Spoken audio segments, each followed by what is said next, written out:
जय हिंद साथियों, मैं अंकित कुमार यादव आप सभी का स्वागत करता हूं सृष्टि ज्ञान केंद्र में, जहां हम कक्षा 12वीं की राजनीति पढ़ रहे हैं जिसमें हम अध्याय 5 पढ़ रहे हैं।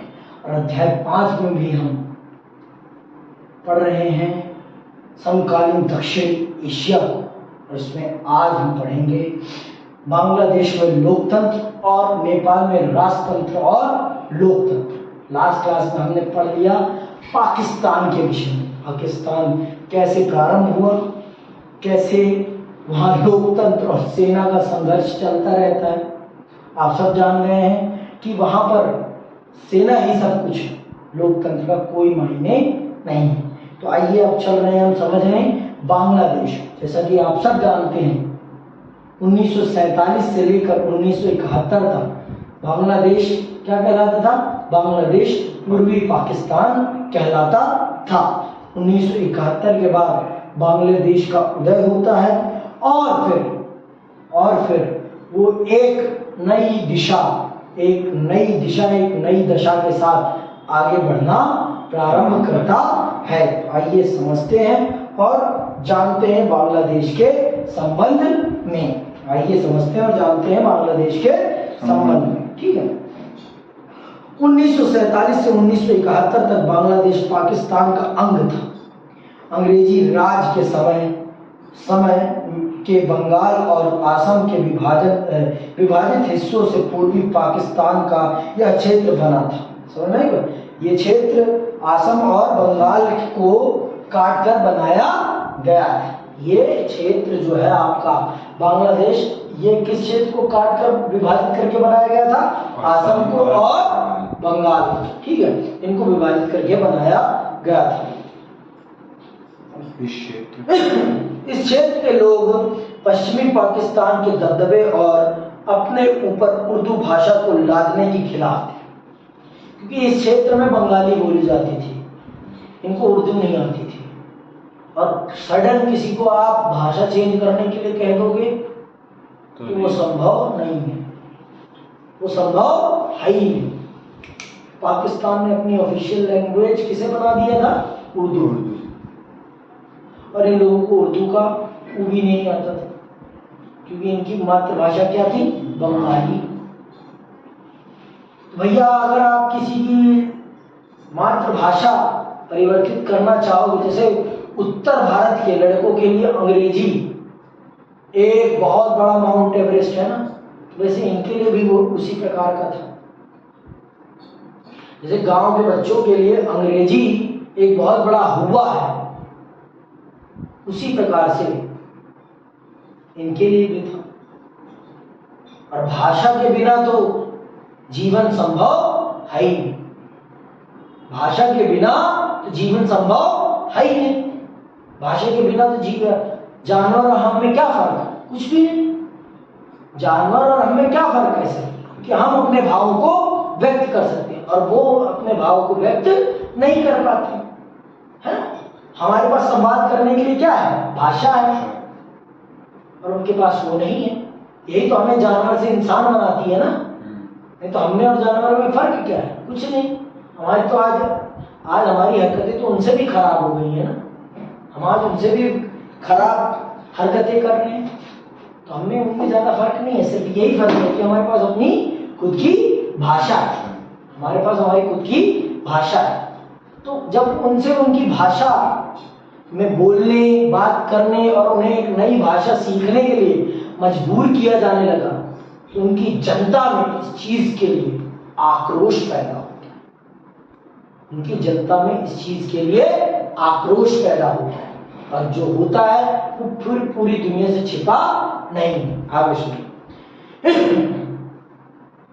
पाकिस्तान के निर्माण के तुरंत बाद ही यहाँ के लोगों ने बंगाली संस्कृति और भाषा के साथ किए जा रहे दुर्व्यवहार के खिलाफ विद्रोह जताना शुरू कर दिया। इस देश की जनता ने प्रशासन में अपने न्यायोचित प्रतिनिधित्व तथा राजनीतिक सत्ता में समुचित हिस्सेदारी की मांग भी उठाई।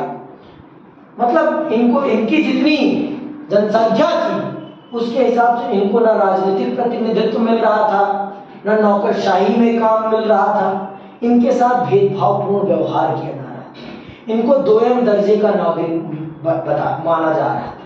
मतलब फर्स्ट ग्रेड के पाकिस्तानी कौन है? पश्चिमी पाकिस्तान के लोग फर्स्ट ग्रेड पाकिस्तानी हैं और पूर्वी पाकिस्तान के लोग सेकंड ग्रेड पाकिस्तानी। समझ में आई बात? तो ये भेदभाव किया जा रहा था और इसी भेद और भाषा के स्तर पर भी इनके ऊपर अत्याचार किया जा रहा था। तो अब भाई भाषा के बिना तो मैं इंसान रह ही नहीं पाऊंगा। तो भैया इन्होंने अपनी भाषा को, अपनी संस्कृति को बचाने के लिए बेड़ा उठाया और फिर जो विद्रोह किया मुक्ति वाहिनी के नाम से, उसने फिर जो कमाल करके दिखाया ना, वो किसी से छिपा नहीं है। तो ये जान लो, बांग्लादेश का निर्माण अपनी भाषा और अपनी संस्कृति को बचाने के लिए, अपनी भाषा और अपनी संस्कृति को बचाने के लिए। तो अगर आपसे कोई पूछे एक ऐसे देश का नाम बताइए जो भाषा और संस्कृति के नाम पर बना है, तो आसानी से बता दोगे ना? बांग्लादेश। बांग्लादेश। समझ में बात? बांग्लादेश ने अपनी भाषा को और अपनी संस्कृति को बचाने के लिए पश्चिमी पाकिस्तान को मुंह पे तमाचा मारा। कहा नहीं रहना हमें तुम्हारे साथ, तुम न्यायोचित लोग नहीं हो, तुम्हें न्याय करना नहीं आता। सच में नहीं आता उन्हें न्याय करना, उन्हें सच में न्याय करना नहीं आता। कहते हैं हम मुसलमान हैं, हम सबसे ज्यादा न्यायप्रिय हैं, अपने भाइयों, अपने ही धर्म के लोगों के साथ तुमने अत्याचार किया। अब ये दुनिया से छिपा तो नहीं है ना भाई, तभी तो उन्होंने विद्रोह किया, तभी तो वो अलग हुए। नहीं, क्या जरूरत थी उन्हें अलग होने की अगर आप उन पे अत्याचार नहीं करते तो? समझ नहीं? आगे सुनो। और अलग हो गए, अच्छा ही किया, नहीं ये भी बर्बाद हो जाते। इस क्षेत्र की जनता ने प्रशासन में अपने न्यायोचित प्रतिनिधित्व तथा राजनीतिक सत्ता में समुचित हिस्सेदारी की मांग भी उठाई। पश्चिमी पाकिस्तान के प्रभुत्व के खिलाफ जन संघर्ष का नेतृत्व शेख मुजीबुर रहमान ने किया। तो बांग्लादेश में जो जन विद्रोह हो रहा था उसका नेतृत्व कौन कर रहे थे? शेख मुजीबुर रहमान ने किया। उन्होंने पूर्वी क्षेत्र के लिए स्वायत्तता की मांग की। शेख मुजीबुर रहमान के नेतृत्व वाली आवामी लीग को 1970 के चुनाव में पूर्वी पाकिस्तान की सारी सीटों पर विजय मिली। आवामी लीग को संपूर्ण पाकिस्तान के लिए प्रस्तावित संविधान सभा में बहुमत हासिल हो गया। अब ये कैसे हो सके? पश्चिमी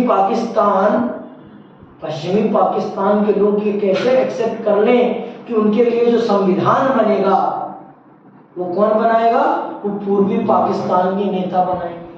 वो कैसे एक्सेप्ट कर लें? वो कैसे इस बात को एक्सेप्ट कर लें? 1970 में ये लोग चुनाव कराते हैं संविधान सभा के लिए, और उस संविधान सभा में चुनाव कौन जीत जाती है? आवामी लीग, पूर्वी पाकिस्तान की पार्टी। पश्चिमी पाकिस्तान की जनता से और नेताओं से ये हजम नहीं होता कि हम पर जो कानून शासन करेगा वो कानून ये लोग बनाएंगे। और फिर वो क्या करते हैं? वो मुजीबुर रहमान को कैद कर लेते हैं, और जब वो मुजीबुर रहमान को कैद कर लेते हैं तो उसका परिणाम क्या होता है?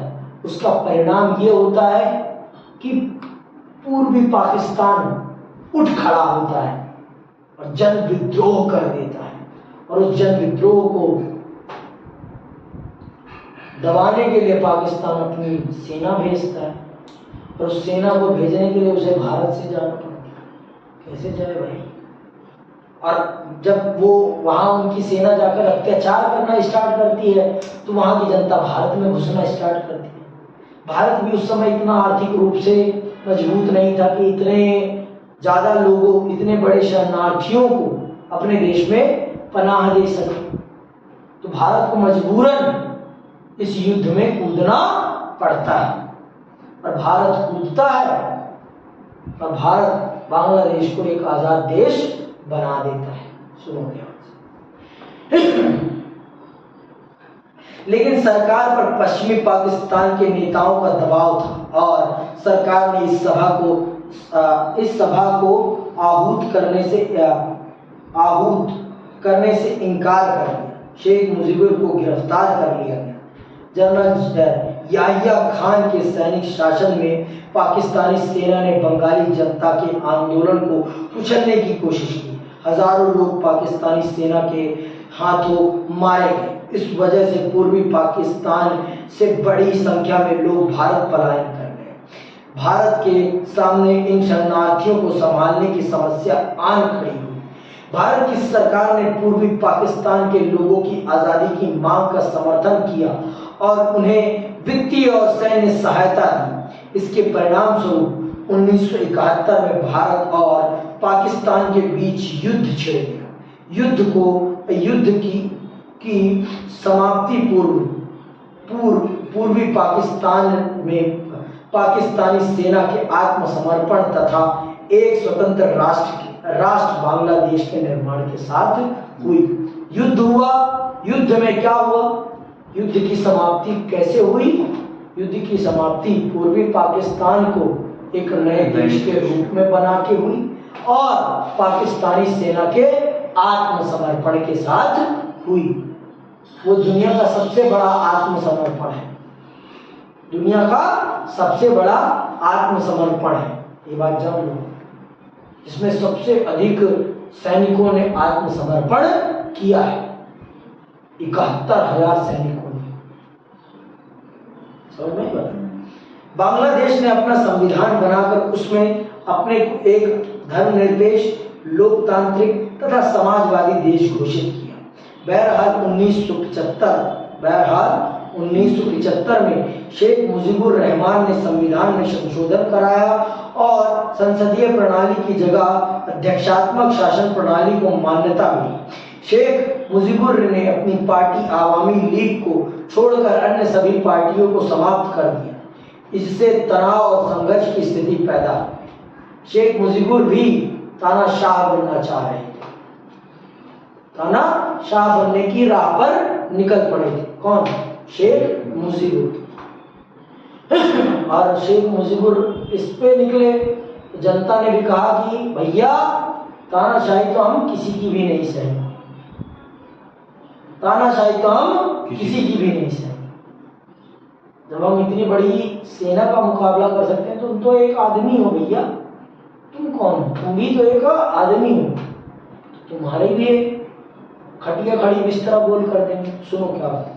1975 के अगस्त में सेना ने उनके खिलाफ बगावत कर और इस नाटकीय तथा त्रसद घटनाक्रम में शेख मुजीबुर सेना के हाथों मारे गए। नए सैनिक शासन जियाउर रहमान ने अपनी बांग्लादेश नेशनल पार्टी बनाई और 1979 के चुनाव में विजयी रहे। जियाउर रहमान की हत्या हुई और लेफ्टिनेंट जनरल HM इरशाद के नेतृत्व में बांग्लादेश में एक और सैन्य शासन ने बागडोर संभाली। लेकिन बांग्लादेश की जनता जल्दी ही लोकतंत्र के समर्थन में उठ खड़ी हुई। बांग्लादेश में छात्र आगे चल रहे थे। बाध्य होकर जनरल इरशाद ने एक हद तक राजनीतिक गतिविधियों की छूट दी। इसके बाद के समय में जनरल इरशाद 5 सालों के लिए राष्ट्रपति निर्वाचित हुए। जनता के व्यापक विरोध के आगे झुकते हुए लेफ्टिनेंट जनरल इरशाद को राष्ट्रपति का पद 1990 में छोड़ना पड़ा। 1971 में चुनाव हुए। इसके बाद से बांग्लादेश में बहुदलीय चुनाव पर आधारित प्रतिनिधित्व मूलक लोकतंत्र कायम है। समझ में आई बात? तो ये जान लीजिए आप, बांग्लादेश के जनता के अंदर लोकतंत्र के प्रति क्या है? प्रेम है। वो किसी भी हालत में अपने देश में लोकतंत्र के खिलाफ माहौल नहीं बनने देना चाहते और वो इस बात को समझते हैं कि अगर सेना काबिज हो गई तो फिर सेना कभी देश को लोकतांत्रिक मोड में नहीं आने देगी। जिस प्रकार से पाकिस्तान में हो रखा है, वो लोकतांत्रिक मोड में नहीं आने देगी।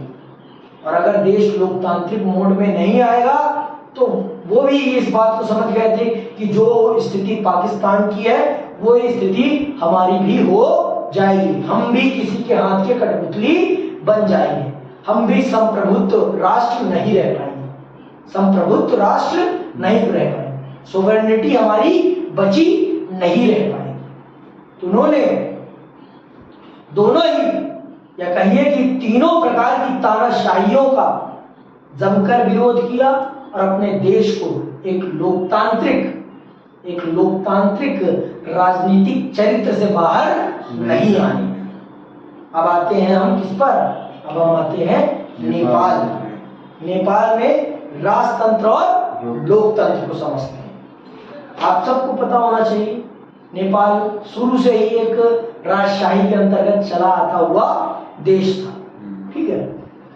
तो जैसे जैसे इन क्षेत्रों में परिवर्तन आने लगा, कहते हैं ना खरबूजा खरबूजे को देखकर ही रंग बदलता है। तो भाई स्वाभाविक है नेपाल की जनता के अंतर्गत नेपाल की जनता में भी लोकतंत्र की इच्छा जागने लगी और फिर उन्होंने भी अपने राजा का विरोध करना स्टार्ट किया और उन्होंने अपने राजा के ऊपर ये दबाव डालना स्टार्ट किया कि हमें भी अपने देश को एक लोकतांत्रिक चरित्र देना चाहिए।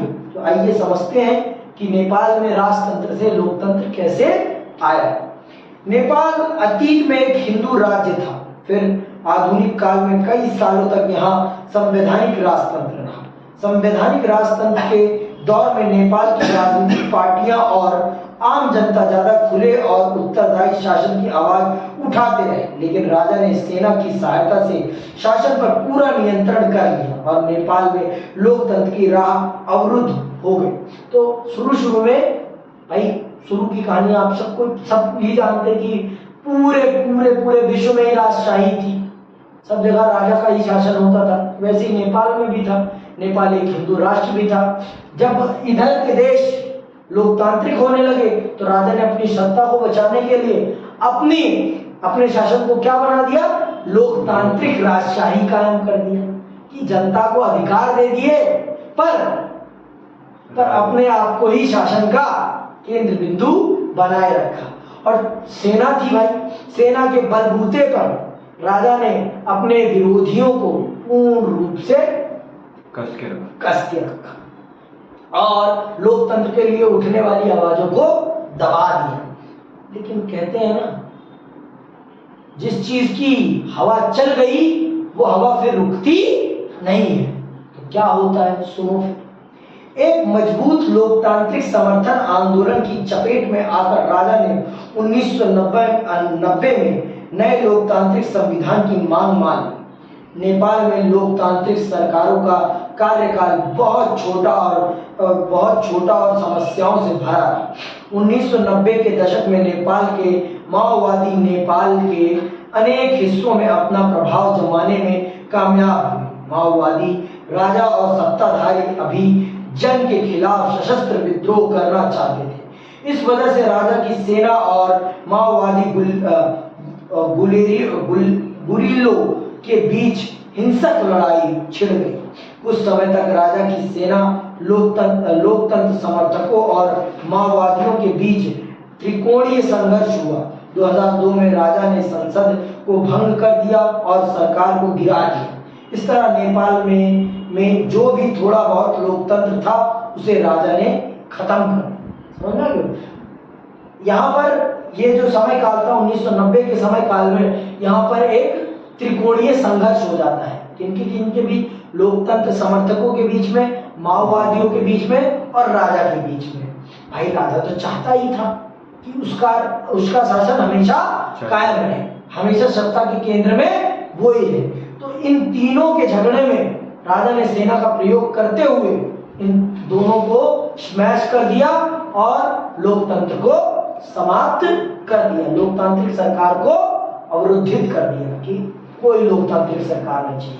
अगर आपस में देश में ऐसी लड़ाई होती रहेगी तो हमें किसी भी प्रकार की लोकतांत्रिक सरकार की कोई जरूरत नहीं है। देश को राजशाही के अंतर्गत ही चलाया जाएगा। लेकिन जनता के अंदर भाई लोकतांत्रिक राजनीति की इच्छा जाग गई थी, लोकतांत्रिक राजनीति की इच्छा जाग गई थी। तो अब वो कैसे इच्छा समाप्त हो जाए, वो इच्छा कैसे समाप्त हो जाए। सुनो, अप्रैल 2006 में यहाँ देशव्यापी लोकतंत्र समर्थन प्रदर्शन हुए।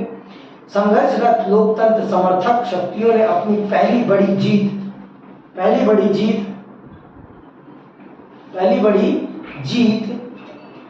जीत हासिल की जब राजा ज्ञानेंद्र ने बाध्य होकर संसद को बहाल किया। इसे अप्रैल 2002 में भंग कर दिया गया था। मोटे तौर पर अहिंसक रहे इस प्रतिरोध का नेतृत्व 7 दलों के गठबंधन 7 पार्टी अलायंस माओवादी तथा सामाजिक कार्यकर्ताओं ने किया। इस आंदोलन को 7 पार्टियों ने किया, तो इसीलिए इस आंदोलन को क्या कहते हैं? 7 पार्टी अलायंस। ठीक है। नेपाल में लोकतंत्र की आमद अभी मुकम्मल नहीं हुई, मतलब अभी वो उस प्रक्रिया में, लोकतंत्र को स्थापित करने की प्रक्रिया में है। अब तो हो गई है 2023 में अच्छे से लोकतांत्रिक तौर पर अब नेपाल चलने लगा है। लेकिन जिस प्रकार से इंग्लैंड में राजा रानी के पद को सुरक्षित रखा गया है, सर्वोच्च माना गया है, वैसे ही नेपाल ने भी अपने देश को संवैधानिक रूपरेखा तो प्रदान कर दी है, लोकतांत्रिक रूपरेखा तो प्रदान कर दी है, लेकिन उसके साथ उन्होंने राजा रानी के पद को भी सुरक्षित रखा है। अपने ऐतिहासिक पहचान को उन्होंने नहीं छोड़ा है। भाई शुरू से ही उनका देश एक राजा रानी को सर्वोच्च मान रहा था, तो उन्होंने राजा रानी के पद को संवैधानिक रूप से शक्तिहीन रखते हुए सर्वोच्च पद बना रखा है। जैसे हमारे देश में किसका है? राष्ट्रपति का है। समझ में आ गई? उसी प्रकार से फिलहाल नेपाल अपने इतिहास के एक अद्वितीय दौर से गुजर रहा है, क्योंकि वहां संविधान सभा के गठन की दिशा में कदम उठाए जा रहे हैं। यह संविधान सभा नेपाल का संविधान लिखेगी। नेपाल में कुछ लोग अब भी मानते हैं कि अलंकारिक अर्थों में राजा का पद कायम रखना जरूरी है, ताकि नेपाल अपने अतीत से जुड़ा रहे। माओवादी समूहों ने सशस्त्र संघर्ष की राह छोड़ देने की बात मान ली है। माओवादी चाहते हैं कि संविधान में मूलगामी सामाजिक आर्थिक पुनर्संरचना के कार्यक्रमों को शामिल किया जाए। 7 दलों के गठबंधन में शामिल हर एक दल को यह बात स्वीकार हो, ऐसा नहीं लगता। माओवादी और कुछ अन्य राजनीतिक समूह भारत की सरकार और नेपाल के भविष्य में भारतीय सरकार की भूमिका को लेकर बहुत शंकित इसलिए है, देखो मतलब भारत के ऊपर ये लोग शंका करते हैं, मतलब इनको भारत सरकार पर भरोसा नहीं है, कि ये लोग सोचते हैं कि कहीं भारत हमें हड़प न ले, कि भारत के पास बहुत बड़ी सेना है उनके मुकाबले में। तो ये भारत को एक शक की दृष्टि से देखते हैं। ठीक है, तो आज के लिए बस इतना ही, यहीं तक। अब हम अगली क्लास में नेपाल को समझेंगे। यहीं आज के लिए यहीं समाप्त करते हैं। जय हिंद, जय भारत।